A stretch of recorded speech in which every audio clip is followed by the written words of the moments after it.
ভালোবাসা মানে তুমি, আর তুমি মানেই আমার পৃথিবী। তুমি আমার প্রেম নয়, তুমি আমার আত্মার অংশ।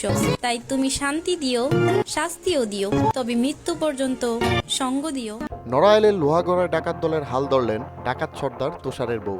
তার নির্দেশে মোহাম্মদ দুলু শেখ নামে এক ইজি বাইক চালককে ধারালো অস্ত্র দিয়ে কুপিয়ে ও রড দিয়ে পিটিয়ে হত্যা চেষ্টা চালিয়েছে প্রতিপক্ষ সন্ত্রাসীরা।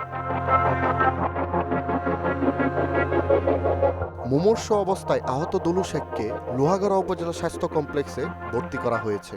আহত দুলু দিগলিয়া ইউনিয়নের মোহাম্মদ হিরু শেখের ছেলে। হামলার শিকার দুলু শেখ জানান ঘটনার বিস্তারিত। আমি গাড়ির মধ্যে থাকতে আমার টাইনি হেসে নামাই নিয়েছে, নিয়ে এই বাড়ি দড়ি শুরু করেছে রড দিয়ে, ডাম্পার, তারপরে আপনার এই যে কোপ টপ দিচ্ছে, আমার একটা কোপও আছে, ঠিক আছে, দিয়ে আমি অজ্ঞানে পড়েছিলাম। ঘটনা উল্লেখ করে দ্রুতই লোহাগড়া থানায় এজাহার দায়ের করব। অভিযোগে জানা গেছে গত 4 জানুয়ারি বিকেলে লক্ষ্মীপাশা স্ট্যান্ড থেকে দিগলিয়া যাওয়ার উদ্দেশ্যে উপজেলার রাজপুর গ্রামের রাকিব মণ্ডল সহ কয়েকজন অজ্ঞাত ব্যক্তি দুলু শেখের ইজিবাইক ভাড়া নেয়।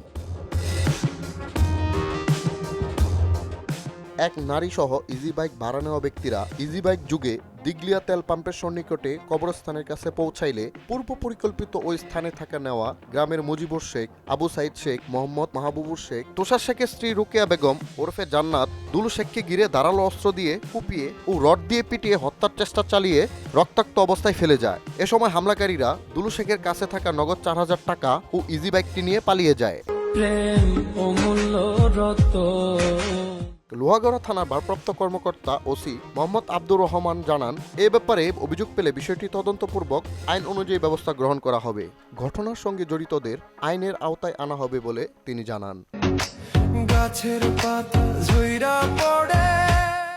হৃদয় ইসলাম রোমান, মোহনা ডিজিটাল।